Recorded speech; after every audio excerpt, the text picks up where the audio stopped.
দিয়ে দিবি তাহলে। ওটা দেবো। এগুলো তো ধোয়া লাগবে বাবা। কোনটা? এই যে ওটা মাংসটা ধুয়ে হ্যাঁ ওটা তো ধুতে হবে। ওটা মার কাছে পাঠাতে আমি লবণ হলুদ সব দেওয়া।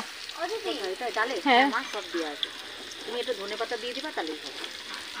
ধনেপাতার বটি বটি লাগবে না মা, হাত দিয়ে ছিঁড়ে দিয়ে দিতে হবে। হাত দিয়ে নিয়ে একটু ঢাকা দাও। ডালটা একটু ঢাকা দিয়ে দাও।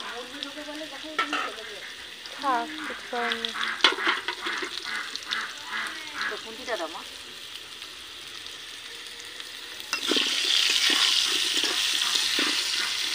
আজকে আমরা কি খাবো? হাঁসের মাংস। এই যে দেশি, একেবারে দেশি হাঁস। হ্যাঁ